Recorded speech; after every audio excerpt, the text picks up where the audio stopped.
अस्सलाम वालेकुम दोस्तों, कैसे हो। मुझे उम्मीद है कि आप सब सही हो गए। आज जो हम बात करने वाले हैं कुछ इंपॉर्टेंट जानकारी निकल के आ रही है, जो कि हम बात करेंगे गिरफ्तारी, चेकिंग और भी जो है आपके ऊपर फ़ाइन वगैरह लगने वाला है, उसके हवाले से बात करेंगे। सबसे पहली खबर की तरफ बढ़ते हैं। अगर आपने अभी तक बायोमेट्रिक नहीं कराया है तो जल्द से जल्द अपना बायोमेट्रिक कराएं, नहीं तो इस महीने की लास्ट तारीख के बाद आपकी टेम्परेरी बैंकिंग सर्विस जो है वो बंद कर दी जाएंगी।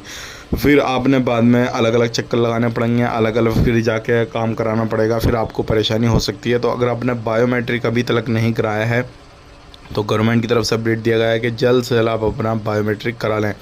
बात कर लेते हैं। यहाँ पे एक सैलून को बंद किया गया है, जो कि सैलून बिना लाइसेंस के चल रहा था। जितने भी वर्कर उसके अंदर काम कर रहे थे सारे वर्कर को गिरफ़्तार किया गया और उनके आगे पूछताछ के लिए भेजा गया, क्योंकि कुछ सामान वगैरह भी ऐसे मिले जो क्या गैर कानूनी तरीके से चला रहे थे। सारी चीज़ें देखी गई तो, और काफ़ी ज़्यादा वो लोग एडवर्टाइज़ कर रहे थे अपने सैलून वगैरह का।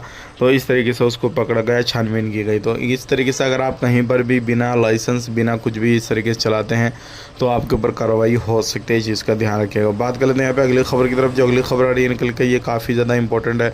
अगर आप कुवैत के अंदर रहते हैं तो कुवैत में चेकिंग इस टाइम पे काफ़ी चल रहा है और कोई भी बंदे को नहीं छोड़ा जा रहा। जो लोग इलीगल एक्टिविटी कर रहे हैं, इलीगल तरीके से कुवैत के अंदर रहते हैं, अगर सही तरीके से रहने तो कोई बात नहीं है, लेकिन अगर इलीगल तरीके से आप लोग रहते हैं तो फिर आपके ऊपर कार्रवाई वगैरह हो सकती है। इस चीज़ का ज़रूर ध्यान दीजिएगा।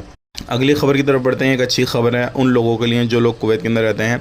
साहिल एप्लीकेशन के अंदर बहुत ही जल्दी अपडेट आने वाला है। जैसे कि आपको मालूम है, वो अभी साहिल एप्लीकेशन जो है अरबी के अंदर चलता है, जिसमें बहुत सारे लोगों को परेशानी होती है, समझ में नहीं आता क्या से क्या करना है क्या नहीं करना। लेकिन अब उसके अंदर बहुत ही जल्दी इंग्लिश लैंग्वेज को जोड़ा जाएगा, जिससे हर बंदे के लिए आसानी हो जाएगी और कोई भी काम काज अपना उसी एप्लीकेशन के अंदर बिना कहीं पर आए जाए कर सकता है और उसको पूरा जो है अपडेट किया जाएगा। मतलब ये है, और भी उसके अंदर सर्विसेज जोड़ी जाएंगी और इंग्लिश उसके अंदर लैंग्वेज कर दी जाएगी। तो फिर आप कहीं पर भी आ रहे हैं, जा रहे हैं, कुछ भी कर रहे हैं, तो इस तरीके से आपको फिर कहीं पर भी कोई भी परेशान होने की ज़रूरत नहीं पड़ेगी। ये थी आज की कुछ जानकारी जो कि आप तक शेयर कर दी। वीडियो अच्छा लगा लाइक कर दें, शेयर कर दें। चैनल को पहली बार देख रहे हैं सब्सक्राइब करें जितना हो सके, और फेसबुक पेज पर देख रहे हैं फेसबुक पेज को फॉलो कर लें। आप अपना ख्याल रखें, अपनी फैमिली वालों का ख्याल रखें। Take care, bye bye.